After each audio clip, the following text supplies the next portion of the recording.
बाल महाभारत कथा अध्याय इंद्रप्रस्थ। द्रौपदी के स्वयंवर में जो कुछ हुआ था उसकी खबर जब हस्तिनापुर पहुंची तो विदुर बड़े खुश हुए। धृतराष्ट्र के पास दौड़े गए और बोले, पांडव अभी जीवित हैं। राजा द्रुपद की कन्या को स्वयंवर में अर्जुन ने प्राप्त किया है। पांचों भाइयों ने विधि पूर्वक द्रौपदी के साथ ब्याह कर लिया है और कुंती के साथ वे सब द्रुपद के यहाँ कुशल से हैं। यह सुनकर धृतराष्ट्र हर्ष प्रकट करते हुए बोले, भाई विदुर, तुम्हारी बातों से मुझे असीम आनंद हो रहा है। राजा द्रुपद की बेटी हमारी बहू बन गई है, यह बड़ा ही अच्छा हुआ। उधर दुर्योधन को जब मालूम हुआ कि पांडवों ने लाख के घर की भीषण आग से किसी तरह बचकर और 1 बरस तक कहीं छिपे रहने के बाद अब पराक्रमी पंचाल राज की कन्या से विवाह कर लिया है और अब वे पहले से भी अधिक शक्तिशाली बन गए हैं, तो उनके प्रति उसके मन में ईर्ष्या की आग और अधिक प्रबल हो उठी। दबा हुआ वैर से फिर जाग उठा। दुर्योधन और दुशासन ने शकुनी को अपना दुखड़ा सुनाया। मामा, अब क्या करें? अब तो द्रुपद कुमार, धृष्टद्युम्न और शिखंडी भी उनके साथी बन गए हैं। उसके बाद कर्ण और दुर्योधन धृतराष्ट्र के पास गए और एकांत में उनसे दुर्योधन ने कहा, पिताजी, जल्दी ही हम ऐसा कोई उपाय करें जिससे हम सदा के लिए निश्चिंत हो सकें। धृतराष्ट्र ने कहा, बेटा, तुम बिल्कुल ठीक कहते हो, तुम ही बताओ अब क्या करना चाहिए। दुर्योधन ने कहा, तो फिर हमें कोई ऐसा उपाय करना चाहिए जिससे पांडव यहाँ आए ही नहीं, क्योंकि यदि वे इधर आए तो जरूर राज्य पर भी अपना अधिकार जमाना चाहेंगे। इस पर कर्ण को हंसी आ गई।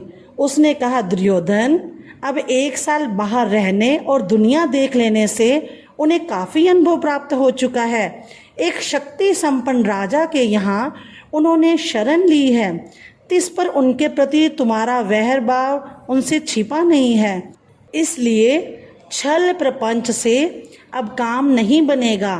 आपस में फूट डालकर भी उनको हराना संभव नहीं। राजा द्रुपद धन के प्रलोभन में पड़ने वाले व्यक्ति नहीं हैं। लालच देकर उनको अपने पक्ष में करने का विचार बेकार है। पांडवों का साथ वे कभी नहीं छोड़ेंगे। द्रौपदी के मन में पांडवों के प्रति घृणा पैदा हो ही नहीं सकती। ऐसे विचार की ओर ध्यान देना भी ठीक नहीं है। हमारे पास केवल एक ही उपाय रह गया है और वह यह है कि पांडवों की ताकत बढ़ने से पहले उन पर हमला कर दिया जाए। कर्ण तथा अपने बेटों की परस्पर विरोधी बातें सुनकर धृतराष्ट्र इस बारे में कोई निर्णय न ले सके। वे पितामह भीष्म और आचार्य द्रोण को बुलाकर उनसे सलाह मशवरा करने लगे। पांडव पुत्रों के जीवित रहने की खबर पाकर पितामह भीष्म के मन में भी आनंद की लहर दौड़ने लगी। भीष्म ने कहा, बेटा, वीर पांडव के साथ संधि करके आधा राज्य उन्हें दे देना ही उचित है। आचार्य द्रोण ने भी यही सलाह दी। अंग नरेश कर्ण भी इस अवसर पर धृतराष्ट्र के दरबार में उपस्थित थे। पांडवों को आधा राज्य देने की सलाह से उसे बिल्कुल अच्छा नहीं लग रहा था। दुर्योधन के प्रति कर्ण के हृदय में अपार स्नेह था। इस कारण द्रोणाचार्य की सलाह सुनकर उसके क्रोध की सीमा न रही। वह धृतराष्ट्र से बोला, राजन, मुझे यह देखकर बड़ा आश्चर्य हो रहा है कि आचार्य द्रोण भी आपको ऐसी कुमंत्रणा दे रहे हैं। राजन, शासकों का कर्तव्य है कि मंत्रणा देने वालों की नीयत को पहले परख लें, फिर उनकी मंत्रणा पर ध्यान दें।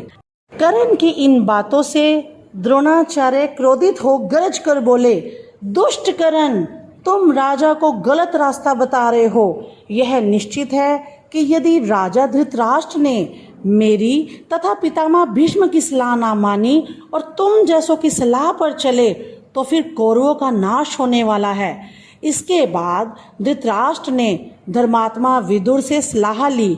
विदुर ने कहा, हमारे कुल के नायक भीष्म तथा आचार्य द्रोण ने जो बताया है वही श्रेयस्कर है।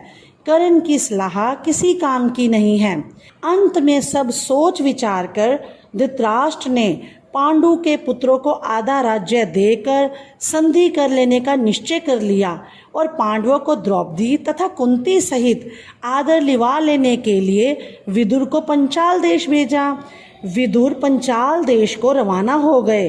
पंचाल देश में पहुंचकर विदुर ने राजा द्रुपद को अमूल्य उपहार भेंट करके उनका सम्मान किया और राजा धृतराष्ट्र की तरफ से अनुरोध किया कि पांडवों को द्रौपदी सहित हस्तिनापुर जाने की अनुमति दें। विदुर का अनुरोध सुनकर राजा द्रुपद के मन में शंका पैदा हो गई। उनको धृतराष्ट्र पर विश्वास ना हुआ। सिर्फ इतना कह दिया कि पांडवों की जैसी इच्छा हो वही करना ठीक होगा। तब विदुर ने माता कुंती के पास जाकर अपने आने का कारण उन्हें भी बताया। कुंती के मन में भी शंका हुई कि कहीं पुत्रों पर फिर कोई आफत ना आ जाए। विदुर ने उन्हें समझाया और धीरज देते हुए कहा, देवी आप निश्चिंत रहें, आपके बेटों का कोई कुछ नहीं बिगाड़ सकेगा। वे संसार में खूब यश कमाएंगे और विशाल राज्य के स्वामी बनेंगे। आप बिना किसी झिझक के हस्तिनापुर चलिए। आखिर द्रुपद राजा ने भी अनुमति दे दी और विदुर के साथ कुंती और द्रौपदी समेत पांडव हस्तिनापुर की ओर रवाना हो गए। उधर हस्तिनापुर में पांडवों के स्वागत को बड़ी धूमधाम से तैयारियां होने लगी। जैसे कि पहले ही निश्चय हो चुका था, युधिष्ठिर का यथाविधि राज्याभिषेक हुआ और आधा राज्य पांडवों के अधीन किया गया। राज्याभिषेक के उपरांत युधिष्ठिर को आशीर्वाद देते हुए धृतराष्ट्र ने कहा, बेटा युधिष्ठिर, मेरे अपने बेटे दुरात्मा हैं। एक साथ रहने से संभव है कि तुम लोगों के बीच में वैर बढ़े। इस कारण मेरी सलाह है कि तुम खांडवप्रस्थ को अपनी राजधानी बना लेना और वहीं राज करना। खांडवप्रस्थ वह नगरी है जो पुरु, नहुष और ययाति जैसे हमारे प्रतापी पूर्वजों की राजधानी रही है। हमारे वंश की पुरानी राजधानी खांडवप्रस्थ को फिर से बसाने का यश और श्रेय तुम्ही को ही प्राप्त हो। धृतराष्ट्र के मीठे वचन मानकर पांडवों ने खांडवप्रस्थ के भग्नावशेषों पर, जो कि उस समय तक निर्जन वन बन चुका था, निपुण शिल्पकारों से एक नए नगर का निर्माण कराया। सुंदर भवनों, अभेद दुर्गों आदि से सुशोभित उस नगर का नाम इंद्रप्रस्थ रख दिया। इंद्रप्रस्थ की शान एवं सुंदरता ऐसी हो गई कि सारा संसार उसकी प्रशंसा करते ना थकता था।